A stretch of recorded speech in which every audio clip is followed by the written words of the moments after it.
There's a couple of tournaments coming up, not too far away that we should chat about. So VSFighting is going to be this weekend, and also Defend the North in the US of A. So these are both CPT events, and both of them also have great tournaments. Jesus, hold on a second here. Both of them have great tournaments for everything. I got distracted by the fact, what in the fuck? You see all these normal mortal beings entering tournaments? Come on, bro.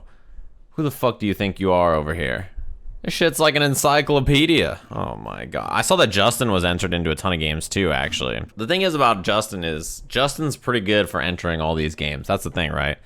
You mentioned that Chris might DQ himself from some, because I know he did that at Combo Breaker, but Justin will probably play in all these games. Defend the North 2019, so it's a dojo event, and I believe because it's over 96, it's a dojo 96. And dojo 96 is about as big of a challenger event in terms of points and stuff like that. Defend the North is a ranking event for Street Fighter, and it's basically a challenger event for Tekken. And then VSFighting is a master event for Tekken, as well as a premier event for Street Fighter. Two big tournaments, and because they're on different time zones, you will probably be able to watch fighting game action no matter what time of the day it is. And there's a lot of great players for a lot of games here. So if you think about the schedule in where we are for both the CPT and the Tekken World Tour, we're kind of getting there. We're almost to EVO, and I feel like post EVO is crunch time. If you're not already qualified or sitting in a comfortable spot, you have to go. Post EVO is when things really kick off for a lot of people. I'm talking about the overall number of events that have finished, not like the amount of points left. The super premieres obviously will change where everybody ends up, and there's a lot of premier events left on the tour. But in terms of overall events left, we're already over halfway. So 13, so Tekken is like almost halfway. One more event, so VSFighting this weekend happens, and it's halfway.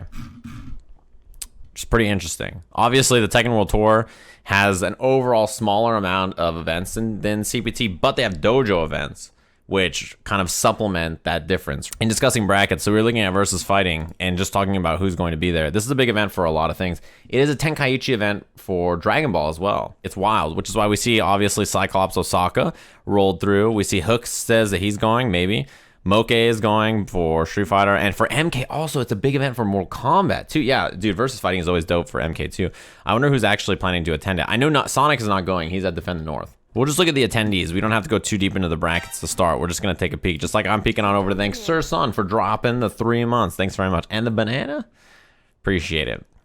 So we have the usual suspects, I think, going down. No Tokido, actually. That's a surprise to me. Wow, CJ is going? You know, one thing I will say about US players, a lot of them don't tend to go to European events. Or Asia events, to be fair, right? I feel like most US players tend to stick to the US premieres because we have a number of them, and then our ranking events that are available to us. So because of that, I feel like you normally don't see them travel out. But we already see Punk on there. I saw CJ near the bottom. He's another US player going out there, which is cool. The Japanese players, I feel like, have always traveled to Europe in modern times for CPT events, right? I'll scroll down a bit to see if we see any of the other US players, but I think that's cool. Oh yeah, Cool Kid's going again.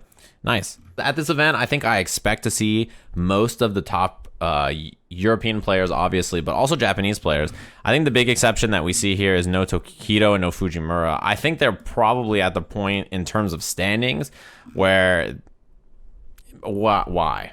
If you're these two, even Punk to a pretty big extent, at this point, you have to determine if going to the event is worth it for you in terms of your overall like health and like how you're feeling and stuff. Like if I was these two, a weekend at home to rest and relax, watch the tournament and like train and play games, it might be worth just staying home. I feel like Punk wants to go just because he wants to win VSFighting and beat Problem X in Europe. I feel like Punk wants to go just because he wants to win in Problem X's hometown, which is a hilariously awesome reason to want to go to Europe. But yeah, I mean, in terms of like players, these two are missing, which I think at some point you do kind of want to think about your health and maybe rest a little bit, not travel too much, right?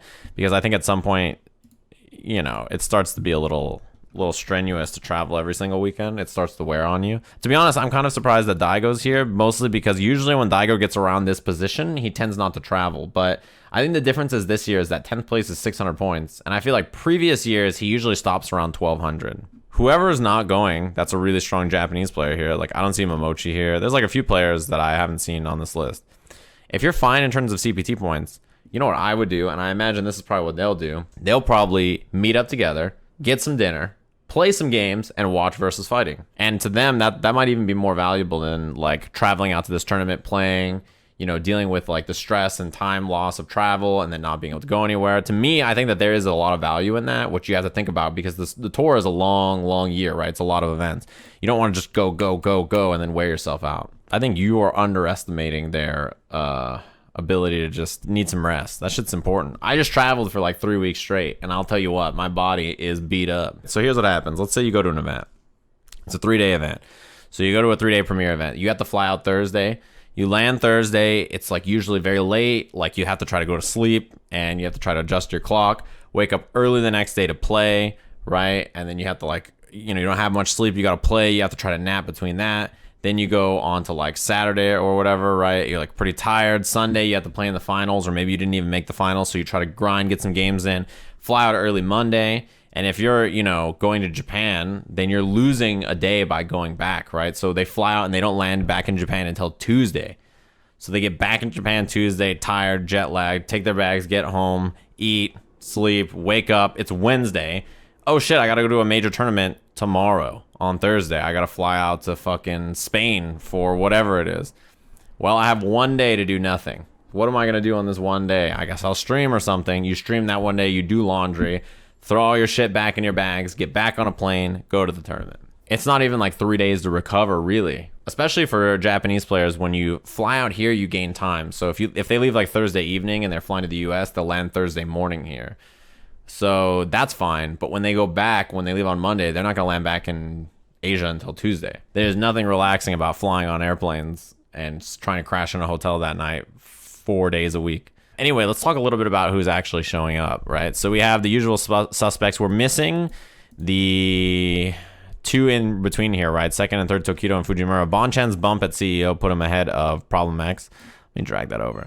So Bonchan's bump put him up there above Problem in terms of seeding. It seems like they are using CPT leaderboards primarily for seeding, right? Machabo would be next because Fudo's not there. And then Phenom, Oil King, Daigo. Yeah, so they're essentially using the seeds as close as they can.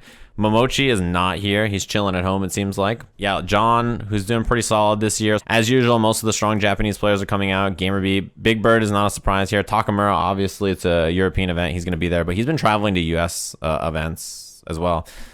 Hot Dog's been everywhere. Itabashi is going to be going there. CJ is a surprise to me that he's going, but he was qualified last year pretty late, so maybe trying to get some extra points early. MV Jwa, Ryusei, Luffy. Obviously, Luffy's going to be there. European events. NL, Infectious, Veggie. I mean, you're going to see these are usual suspects for European events, whether they're premier or not, but they're awesome. Dude, Infectious played fantastic at the last event. He was looking really solid. Moke has been I feel like he's been struggling to get points this year. Once his focus was diluted and he was playing Dragon Ball and Street Fighter, he was playing awesome Dragon Ball. He was CBT qualified the year before, missed qualification the next year, and now I feel like he's not had the easiest transition back. Vega Patch, Mago's been traveling a lot. K-Brad's making it out there from the US as well. Tons and tons of really solid European players here. Nowman's going too. Cool Kid's going out. This is the first year I feel like we've seen him do a lot of international travel.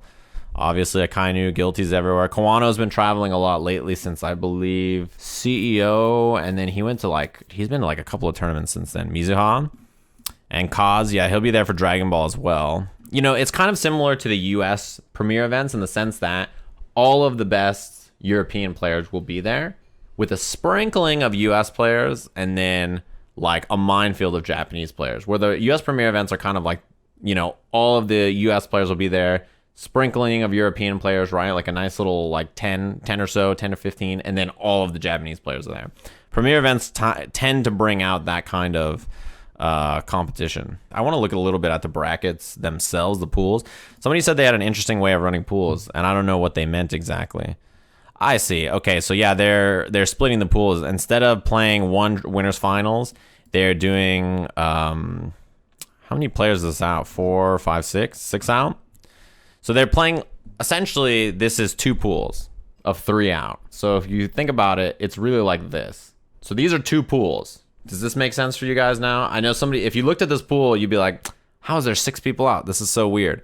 It's 2 pools of 3 out. but they just have it put into one large pool. You guys see what's happening here? It should be like pool 1A and pool 1B kind of. You see what I mean? Yeah, that's the thing that I'm interested in. Is there crossover in loser side? So for instance, if Gamer B lost here in K, would he play someone from Punk's side of the bracket?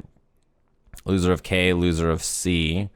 Yeah, so there is crossover. So the crossover can be in loser's bracket. However, if you look at just the winner side, look at it. Oh, that's not a good line. Look at it like this. Like essentially 2 brackets that are 3 out, where when you have winners finals, the loser of that match will automatically move out on loser side.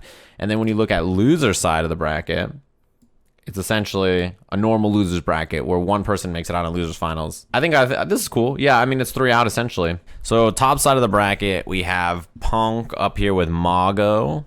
Vega Patch is in this bracket as well on this half of the bracket. I think in this side of the bracket, Punk's probably the favorite. But, you know, I don't know. Between Mago and Vega Patch, I could definitely see Mago losing that match. Gamer B is on the bottom side of this bracket here with Big Bird. Bolt Strike as well. Bolt Strike is pretty solid too. I don't know who the favorite is in this bracket. I feel like Gamer B played really well a couple of tournaments ago. And Big Bird, if Big Bird's on point, I feel like Big Bird is one of those players where when he's on point, like, he can do it. Like Seam last year, you know what I mean? When he's on point, it should be no problem. But it depends, I guess, on his mental state and how he's feeling. Yes, that's right. He did lose to Gamer B. I remember seeing that match, if I remember correctly, or seeing the results. I don't know which. Next pool here, I'll split it again. Bonchan in this bracket with Mocha. I feel like I've heard Quiggie's name before. And K-Brad on this side of the bracket as well. I got to imagine Bonchan's the favorite in this bracket. He's been playing fantastic this CPT season. The way he plays Karen is so like different from watching Punk, and but it's a very confident like play style, and he's been crushing it. So much of his game plan is based on forward dash, back dash, and then whiff punishing with EX Tenko. And he's one of the few Karens I feel like that just spends bar to anti-air a lot of the time, because he's like, well, this shit's not gonna work if I don't. I might as well spend the bar instead of trying to hit fierce and then dying, or crouching fierce and then going under someone. Man, this is a pretty crazy potential first round match for Nemo, huh? So Nemo on this side with oh my god, Afi and Takamura on this side of the bracket with Storm Kubo. Takamura could definitely beat everybody in this pool. So that's definitely a landmine in this side of the bracket. I honestly feel like this bottom section here is kind of a toss-up. I don't feel like Nemo is a guarantee to make it out of this pool. If he has to play Storm Kubo, I feel like, even with G, I feel like I probably like Nemo there. But against Takamura, I don't know. I don't know how final these pools are. But, you know, we'll find out, I guess. Pool 3. Top side, we have Problem. Street Fighter Steve is a good name. Your shit is solid. Shaq's in this side of the bracket as well. And I see Haitani's chilling down here with Hot Dog. Machobo in this bracket. Ooh, with I'm Still the Daddy, second round. Mr. Crimson on this side. Hurricane as well. Dude, how do Mr. Crimson and Hurricane potentially play second round into I'm Still the Daddy or Machobo? On the other side, we have Gotch-kun, who has Itabashi and Goichi in here. This is a funny actual bracket because if Gotch-kun and Itabashi play, this is Capcom Cup finals of last year in the winners finals of their pool. Phenom in this bracket. Veggie and Phenom are in the same bracket. How could this happen? What? Nowman is in this bracket too on this side? I feel like this can't be right. This needs to be, come on guys. Other side, Angry Bird on this side. CJ Truth. Ooh, CJ Truth versus Angry Bird? That match is going to be a little wild. Dude, the match that Angry Bird had against Daigo was one of like the most scrambly, crazy matches I've seen in a while. And I feel like CJ also has a pretty scrambly, like chaotic style. I don't know how that one goes down. I feel like Angry Bird thankfully has the advantage of being comfortable with his character, and CJ's kind of been jumping around a lot. Oil King, potential Reinhardt second round. Infectious is in this side of the bracket with Cool Kid. Holy shit. This top side of this bracket is pretty messed up. Even if Reinhardt's not here, right? I mean, Ryan is an incredible player. He hasn't been playing as much in the last like year and a half or so, but he's been kind of getting back into the groove again. This is not an easy bracket. Bottom side has Sako, MOV, Kazunoko in this side. I feel like this is a Sako bracket. Kazunoko has been kind of switching, and obviously his focus is on Dragon Ball. MOV has been trying to switch as well. Daigo's in this bracket with NL and Akainu on his side. Dogra on the other side with John Ding. John Ding and Dogra played at CB. Wow, Key plays King J first. That's pretty funny. Mizo and Jwa on this side. So they're likely the candidates here, although you never know. Bottom side here is interesting. This Dogra John Ding match or King J is pretty close actually. Dogra John Ding was close last time. That's fucked. And then Daigo on the top half with NL.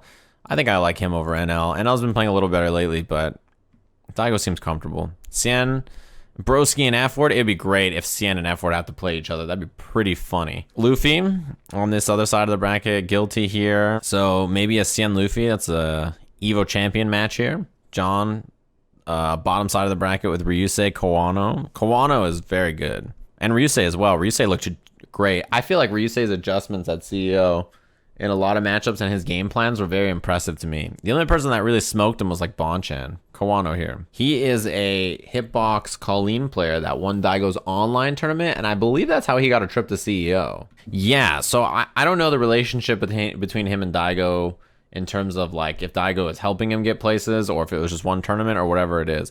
All I know is that Kawano won Daigo's tournament thing and then he went to CEO. And then when I was at CEO, I saw them together everywhere. Like they were like playing casuals, they were like hanging out. If you haven't been to the States before and you're in a foreign country, like having someone to like be like, hey, let's not get you killed. Here's how you live. You know what I mean? Like, all right, let me teach you how to not die here. That's important. So that's cool. That's cool that Daigo found someone to be like, hey, I'm going to teach you how to be mad good at fighting games. That's a good coach. That's a good person to have in your corner. Dude, Daigo did get lost at CEO. I heard about that. He's always lost, dude. I've been telling people for years. Yeah, every time Daigo's at any tournament, he gets lost. It happens all the time. He just wanders around. And the thing is that when I say Daigo gets lost, I don't mean just like oh yeah, he's in a maze or something. He's not in a fucking cornfield. Like NCR was at the exact same venue 4 years in a row, and 4 years in a row, Daigo didn't understand how to walk from the ballroom to the hotel. This hotel literally only has a ballroom and a hotel, like area up there. I told you guys about how Seth Killian told me one time Daigo walked up to him at Tokyo Station, the busiest station in Japan probably, Tokyo Station in the train station, and walked up to Seth Killian, the foreigner, and said, "Do you know how I get out of this station?" Bro, there's signs every 5 feet that say exit.